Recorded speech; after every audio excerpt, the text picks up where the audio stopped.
이것도 지금 작품 2 학습 활동에 나오는 거지만 가끔 이 작품이 언급되는 경우가 많기 때문에 가겠습니다. 자, 이것도 마찬가지 성찰인 거니까 나온 겁니다. 성찰.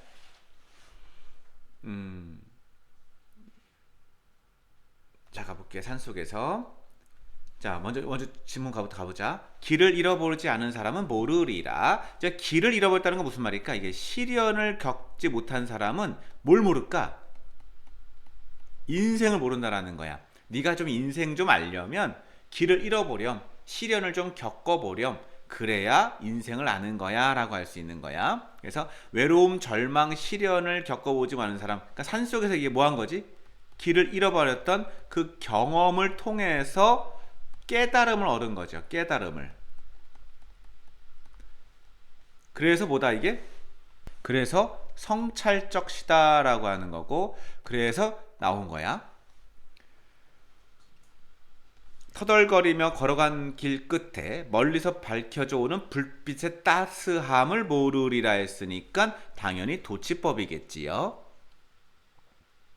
목적어가 있고 목적어 여기 있고 서술어가 뒤에 있으니까.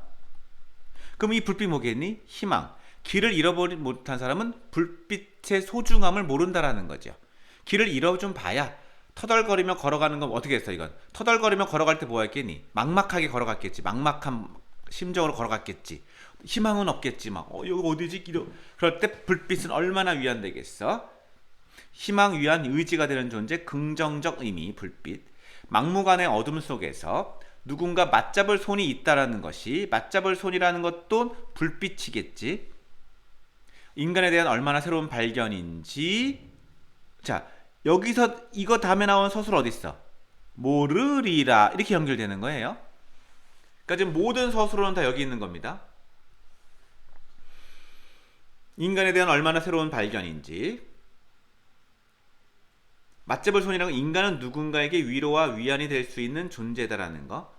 인간에 대한 얼마나 새로운 발견인 건지. 맞잡을 손이라는 거. 인간에 대한 얼마나 새로운 발견이 무슨 말이냐면 평상시 내가 위험하지 않을 때는 인간의 소중함, 옆에 친구의 소중함을 몰랐다가 내가 만약에 위험해지고 나왔을 때 누군가 나를 일으켜주를 맞잡은 손이 온다면 그 손을 가진 인간이 얼마나 소중하겠느냐. 그때 와우, 내 옆에 내 손을 맞잡아줄 손이 있다라는 그 인간의 소중함을 그때서야 깨닫게 될 것이다. 평상시는 내 주변에 있는 인간, 공기처럼 내 주변의 인간들의 소중함을 모르다가 내가 위험할 때, 길을 잃어버렸을 때, 그때 누군가 나에게 손을 내민다고 했을 때 인간의 소중함을 그때 가서 깨닫게 된다는 겁니다.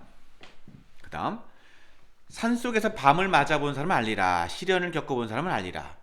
그 산에 갇힌 작은 지붕들이 거대한 산줄기보다 얼마나 큰 힘으로 어깨를 감싸주는지. 그치? 그 산에 갇힌 작은 지붕들이니까 뭐겠니 이게? 조그만 집이겠지요. 산속에서 밤을 맞아본 사람, 길을 잃어가지고서 헤매다가 그 산에 갇힌 조그만 작은 지붕. 산은 엄청 큰데도 위험한데 여기에 요만한 작은 것들이 거대한 산줄기보다 비교격 부사입니다. 비교하는 비교 조사. 얼마나 큰 힘으로 어깨를 감싸주는지 산에서 밤을 맞아본 사람은 알리라. 여기 가겠지 이제. 자, 모르리라, 알리라 반대되는 거 보시고요. 먼 곳의 불빛은 나그네를 쉬게 하는 것이 아니라 계속 걸어가게 할 수 있다는 것을 알리라 하겠지. 먼 곳의 불빛은 나그네를 쉬게 하는 게 아니라 일시적으로 나 편안하게 해주는 것이 중요한 게 아니고 계속 걸어갈 수 있게 해준다라는 건 지속적으로 움직일 수 희망. 왜? 불빛이 보이면 뭐하게 하니까 쉬니 아니면 불빛으로 계속 걸어가니? 계속 걸어가잖니. 그러니까 지나가다가 불빛이 없을 때는 주저앉잖아. 근데 불빛이 있을 때 뭐야? 어떤 작은 지붕 안에 있는 집에 있는 불빛이 이렇게 호롱불이 이렇게 나온다라는 걸 빨리서 보면 그걸 본 사람은 주저앉아요. 그 작은 불빛 향해서 걸어가요. 걸어가겠죠. 삶의 희망이니까. 그래서 먼 곳의 불빛은 나그네를 쉬게 하는 게 아닌 거예요. 그러니까 불빛은 쉰다, 편안해져라 그러면 쉬면은 죽는 거지. 산속에서 어두워졌는데 산속에서 쉬면 죽는 거야.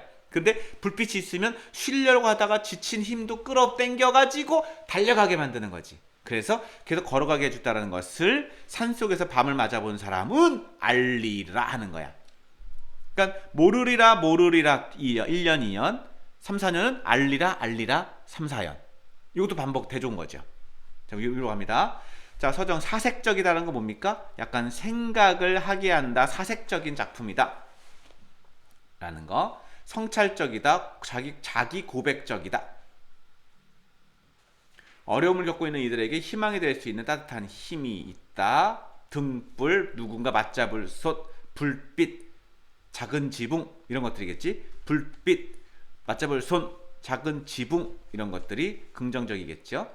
불빛 이런 것들. 긍정은 동그라미 칩니다. 그 다음 도치법 잘 나왔고 긍정적 의미를 지닌 시어와 부정적 의미를 지닌 시어를 대조적으로 사용했다. 대조가 있다. 긍정적 의미를 지닌 시어는 뭐가 있을까? 불빛, 손, 작은 지붕. 부정적 시어는 밤, 어둠은 부정적 시어. 대조. 그리고 모르리라 알리라. 그 다음 됐습니다. 전체 구성은 됐고 대조적 의미의 시어 불빛, 손, 지붕들 긍정, 부정 긍정적 부정 이미지 다 알 것 같습니다. 시어 불빛 희망 위한 의지 어둠 나그네 어려운 처지 우리가 불빛같은 존재가 되기를 소망한다. 남에게 그러니까 나도 불빛이지만 너도 남에게 불빛 될 수 있느냐라는 거예요. 너도 남에게 불빛과 같은 인간이 되라고 하라는 거지. 너만 다른 인간 불빛 찾지 말고 너도 그럼 누군가에게 마주손을 잡고 너도 누군가에게 불빛 되면 좋겠다라는 것이 내포되어 있는 시다라고 하는 거야. 산속에서였습니다. 이 정도 됐죠? 자, 1차적인 수업이 이 정도고 나중에 더 깊은 내용을 또 하게 될 겁니다. 문제 풀면서. 자, 마치겠습니다.